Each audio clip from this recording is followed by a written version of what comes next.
Hey guys, I know we haven't had an update for a while, so this one, I'm flying back to the UK tonight. It's been good to be back home. I've spent a couple of weeks working from Spain because I had loads of spreadsheet stuff to do, and I've bored myself to tears with drawings and mathematics, but we're getting there. But it's been good to be back, and most of the time we spent in restaurants and done a bit of shopping, but nothing. We haven't travelled around much, and to be fair, the Astra's on its way out. It's not going to break anytime soon, but it chugs more than a steam train, in the sense of the smoke that comes out of the bloody thing. So I've got to get rid of it at some point. It's alright for the airport run, because once it's going, it's fine. It's when it doesn't like sitting in traffic. So I've got to work out what I'm going to do with that, because I probably want to spend about 12 to 16,000 on a new car, which I would rather spend on the mortgage. So I'm fighting against myself on what to spend the money on, because I'm going, don't do it. At the same time, going, but I need a car. No, you don't. There's always sometimes you have those conversations where you're going, yeah, but you get the mortgage finished, then get a car, so you can get a better car. So yeah, I'm talking to myself about those things, not in a psychiatric way. But it's been good to be back. I've got to admit, you often feel a lot more positive here than I do in the UK, because the first thing is, you probably notice it's quite light, because we have this thing called sunshine. The UK, when I look out my Northampton window, it is often just grey. More often than not. If I get a sunbeam out there, lucky enough, it sort of shines across the bed, and I may actually just lounge there for an hour just to enjoy it. So the fact is, I do absorb the light when I can, but the fact is, I can understand where people get vitamin D deficiencies and stuff, which wasn't really an issue before. I don't know how it sort of evolved to it, but then you think about the way people commute to work, and people spend less time outside, in my opinion. But in Spain, I sit here in my office. I've got my blinds down at the minute this side because the sun will beam in and I won't be able to do this video. But as soon as I finish, I'll open it up, get the sea, open the glass up, and enjoy the tranquility of being by the beach. So it's been good to be back. I've got to admit, I've been pondering a lot more on how to move things forward, and every now and again, I think this is important. It's not just for me, I do recommend everybody else does it, is you've got to think about where you want to go next. It's a bit like, personal development. I'm writing a book at the moment. I don't like using the word personal development because I think it's oversaturated, but the book, I've already written at least 10 chapters on it. I'm probably up to 15 chapters actually.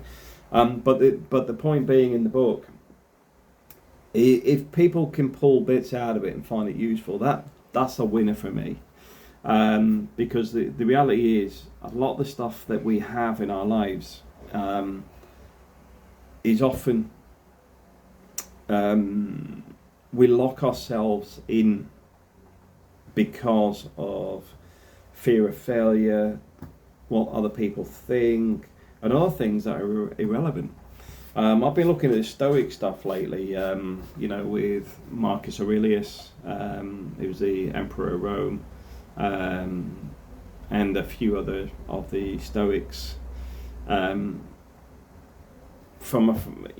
like philosophy anyway. I like the philosophy, and I like the positivity that comes out of the understanding of what's going on, because a lot of stuff we have out there is based on being quite negative and complaining about it and doing, there's a lot of stuff you can't change. What frustrates me as somebody who's an engineer normally looks for solutions. They'll recognise a problem, but they'll also know what the solution is or find the solution.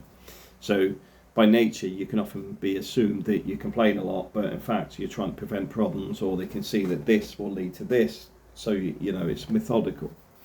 But one of the things I've, going down this route of being more open, because you have things like carpe diem, which obviously, you know, we go back to Latin. Carpe diem, which is like seize the day, which is quite a positive one. Basically, you know, get up in the morning, you know, being visions, new day, new start, all that sort of stuff.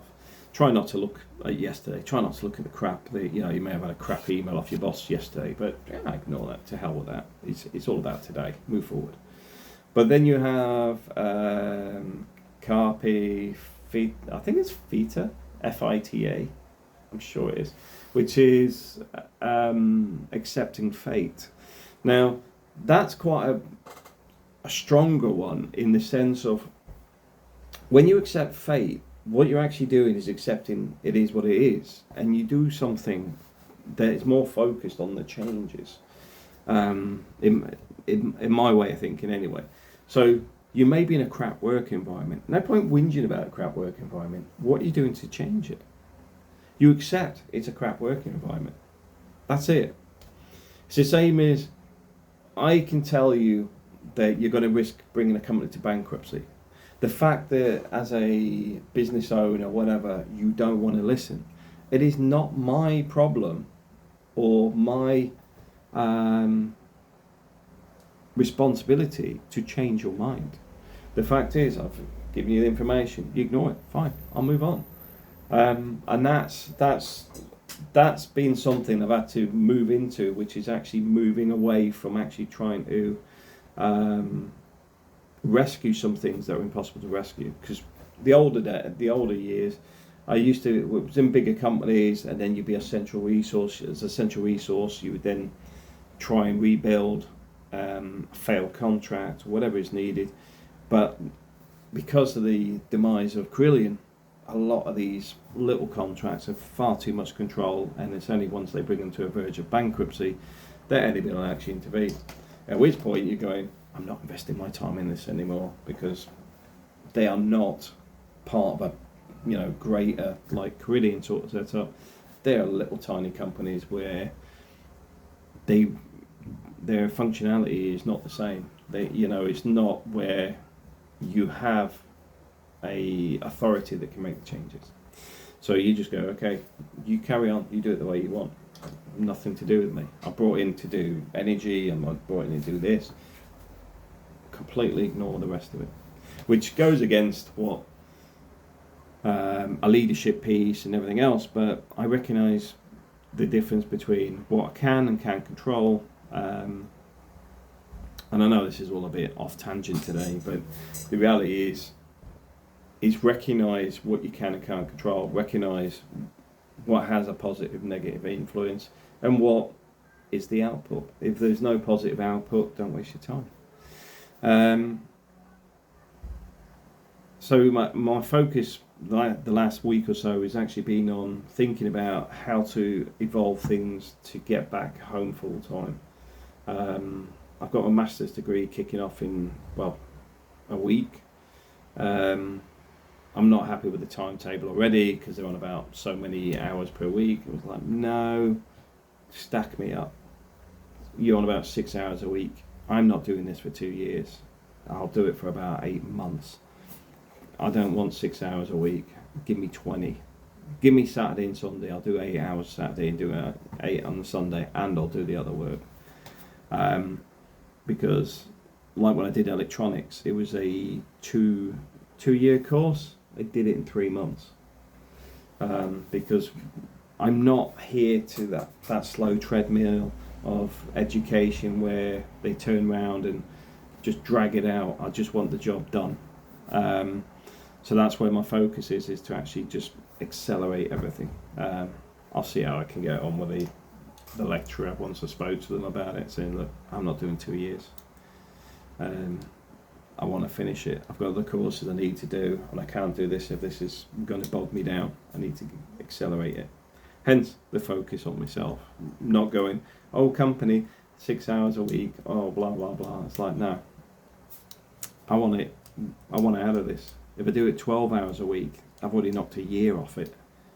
So I can get up to 20 hours a week. I'm knocking it down in months. Because the master's degree is a core piece that I'm missing off from my resume, and that's why I'm doing it. Main reason I'm doing it. The good old days of when I was a carpenter and I went and did my sitting guilds because there was an extra 36 pence an hour, even though I was already working as a carpenter and full-time as a carpenter and recognised as a good carpenter with the company I work for. The 36 pence an hour was based on having your sitting guilds. So yeah, I've been doing that, writing the book. I'm going to put my Instagram in the below as well, so if you want to follow me on Instagram, you're welcome to. I've got a TikTok channel as well, but the TikTok could be a little bit more political, so you may not be interested in that one. But my main focus here, guys, is I want people to be able to come out to Spain. I want people to come and live here. Don't get bogged down in the negative stuff out there. Don't let people tell you, oh, because of Brexit you can't retire here. Of course you can. Of course you can. What you need to do is, this gets back to my accepting fate. Things have changed. Doesn't mean it's impossible. I lived in the Philippines. The Philippines was far more complex. You know, you get a little bit of paper that you come into the Philippines, similar to America. You've got your, I think it's 20 odd, I think it's 26 days or something silly visa. And then you renew your tourist visa at immigration. That's only good for a year. Then you're supposed to fly out the country, come in, and lots of other bits and pieces in there. So I went through that, did my 13A, which is permanent residency, because my wife's from the Philippines. Went through that, Philippine driving license. I've got 2 driving licenses. I can even convert my Philippines driving license to a Spanish one. But the point being is, if you think the Brexit piece is hard, you haven't seen some of the other stuff that's out there. Just done my son's passport application. That took me 6 months so far. There was the original requirements, sent all those in, didn't hear anything for 10 weeks, chased them, asked them what's going on, is there anything they wanted, anything they needed. They then sent back some other requirements, I sent those in. They then sent for another set of requirements, sent those in, which also was lucky. April was going to the Philippines anyway, so she actually went and got medical records and stuff from the hospital as well. All the evidence that Albi exists, you know, and you know, it's all much easier just to get a boat, isn't it? Yeah, I know I'm a bit flipping on that one, but the point being is, I then had to do an interview, which I did last week. I think it was last Friday. So hopefully this week he may actually get his passport issued. But like I said, the immigration piece to Spain, if you're retired, you've got your state pension, there's your guaranteed income. That's one of the things they're after. You may have some other incomes, like for example, if you move here and rent your house out in the UK, that gives you a secondary income. And don't give up. Don't give up and say, oh, it's too much hard work, we'll just go for 2 weeks of the year. No, look into it, find other ways, question it as well, because I know some of you guys have had problems with the UK not accepting people, your partner from Spain. I find Spain a lot more reasonable. Maybe discuss it with them and find another way to do it, because you also got to take into account not just the basics of where you're based, because a lot of the information is also based on where is your centre of life. Now, I'm not going to get into it because I'm not a lawyer, but that's where you need to look, because there may be other loopholes in there that you can utilise to get your residency and other things if you need to. Because I know, like I said, if you're retired and your wife's Spanish and you're from the UK, you're getting shafted by both countries. Wouldn't waste your time on the UK too much. I mean, doesn't mean don't. If you want to, put your applications in, discuss it, try it, and appeal it, go back. But you're probably easier moving to Spain if that's, let's face it, that's the whole point of the conversation. We're talking about coming here. So it may be better to actually sit and go, right, how do we do this? How do we get the permanent residency in Spain? And look into the legal aspects. Let's face it, you've got people coming from Ukraine and all over the world all the time. And don't get me wrong, a lot of these people coming here are, well, either war zones or they're from former Spanish entities. That's a fly. I'm going to kill that fly in a second. You know how he just come at the end of the video just to annoy me. But the point is, look into it, invest a bit of time in it. Send out a few emails. Don't expect to get results straight away. Send out a few emails. May take a week to come back. I think the British Embassy stuff, well, the Home Office was about 5 to 10 days or something. So, although I wanted to take my son to Biggin Hill, Tank Museum, the Imperial War Museum, and a few other things in the UK for June, obviously it's now October. I am not annoyed and frustrated because if it comes through early, guess what? Ta-da! It's a nice surprise. I haven't put a timeline on it because, let's face it, I don't know what the Home Office restrictions are. I would hazard a guess that everyone's working to league tables and other stuff which have all got certain quotas and stuff they're being told to work to. So even if they everything's fine, which will be with our current paperwork, it may be a quota of they're only allowed to pass 800 a month, and everyone will deny those things exist. But I've worked in business, I've worked in corporations, I've worked in government. Everybody has league tables. It's the same with, you know, traffic wardens. They say, oh no, they're not what do they call it? They're not rewarded for targets on how many people they have to get a ticket. Of course they're not, but they're penalised for it if they don't reach it, which is exactly the same. It's just the other way around, because you're not paying them any extra. I got him. He's escaping it. You're not paying him any extra, but at the same time you might sack him for not actually meeting quota. It's all in the wording. But the way I look at it is that's the way society is today. What we're told is often not the truth, and I think the important bit is to actually just recognise if you want to move to Spain, make it happen. Don't accept no as an answer. Just turn around and go, okay. They said my wife can't move to the UK. Okay, I'll deal with the Spanish embassy. They'll be much easier to deal with. Not because they're a walkover. I think they're just more reasonable. So yeah, I'll leave you with that thought. But yeah, I've got to admit, looking forward to Christmas now. I'm hitting the big 50 this year as well, next month. So I've got to think on what I'm doing with that. Got to have a think. Because one of the things I'm looking at is I may change jobs, which means I'm sort of, big expenses November, December. So do I have a light birthday so I can keep my money banked? Because I may not have a job for the start of next year. I'll have a think. Because we go through this thing where I make decisions last minute because I'm trying to work out the long-term goals in this. So yeah, I think we may not go anywhere this year for my birthday because April and the kids went over to the Philippines this year, which wiped out a lot of my reserves. So I'm rebuilding that back up. So I've got to think what I'm going to do on the matter instead. Might even get a pig roast done, on the old skewer. And I don't even eat it, but April likes it.